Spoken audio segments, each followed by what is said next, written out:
kulan kubadda cagta ah oo saaxiibtinimo ah ee lagu xoojinayay isdhexgalka bulshada iyo dhalinyarada Soomaaliyeed ee ku nool magaalooyinka kala duwan ee dalkan Jarmalka ayaa lagu qabtay garoonka jaaliyadda Soomaaliyeed ee magaalada Dingolfin. ciyaartan oo dhex martay kooxaha Som Oxbrook iyo Dingolfin oo ah martigeliyaha kulankan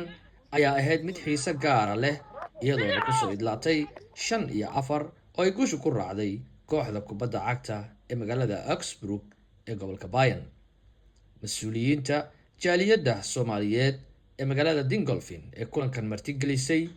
iyo gudoomiyaha garabka dhalinyarada Oxbrook ayaa goobta ka hadlay waxayna sheegeen السلام عليكم دمان waxaan kaga salaaminaa dhalinyaradii naga soo boqotay magaalada Oxbrook ee nagu yimid magaalada Dingolfin iyagoo oo xabiib soo abaabulay dhalinyarta sportiga iyo kuwii Dingolfin ay ku wada ciyaareen ciyaar qurux badan maanta Dingolfin oo isbarashahayd taasoo ilaa iyo 100 kilomitir in ka badan ay noo soo jareen annaguna ku soo dhaweynay annagoo ku faraxsan dhalinyarta cusub mar walba noo imanaysa ee kubadda nagu soo booqanaysa iyadoo ay noo tahay isbarasho wanaagsan oo hadhowto meelaha kale markaan isku aragna aan isaga dhownahay socialada kale iyo dadka kale oo markastoo aan fasaxnahay aan isugu nimaadno garoonka dhexdiisa. haddana waxaan ku soo dhaweynayaa xabeeb oo ah abaabulihii iyo gudoomiyihii dhalinyarta ee Oxbrook iyo oo uga mahad celinayno waqtigiisa quruxda badan ee uu dhalinyarta ku soo galiyay maanta kubad qurux badan oo ku ciyaarnay Dingolfin aad ma santiintiina quruxda badan kulay garabadina ka maqsaysid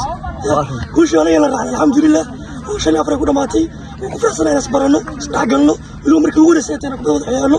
mar badan oo ciyaar doon insha Allah kulay waxa dhigi karaa dhalinyarada isku xiran macnaha kubadda aan ciyaarayo wada shaqo badan ila maanta la kulanay kulay hadaan dhanka Oxbrookna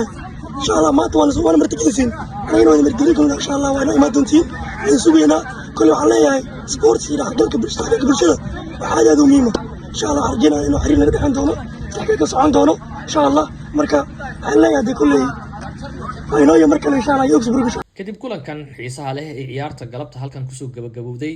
waxaa bulshada iyo dhalinyaradaba magaalada Dingolfin kula hadlay gudoomiyaha jaaliyadda Soomaaliyeed ee magaalada Dingolfin Shacrawi iyo gudoomiyaha garabka dhalinyarada jaaliyadda Oxbrook oo marti ku ahayd magaaladan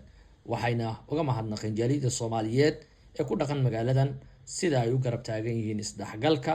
iyo sare u qaadista arrimaha bulshada. sidoo kalena waxa ay ka codsadeen jaaliyadda isgarab istaaga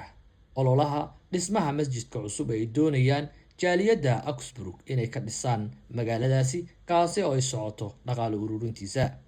gabagabadii kulankan ayaa qayb ka ah barnaamijyada ay jaaliyadaha Soomaaliyeed ee ku nool dalkan Jarmalka ku xoojinayaan isdhexgalka dhalinyarada, horumarinta bulshada iyo taageerada dhismaha masaajidada iyo goobaha barbaarinta carruurta oo la doonayo barashada Quraanka Kariimka in looga taageero.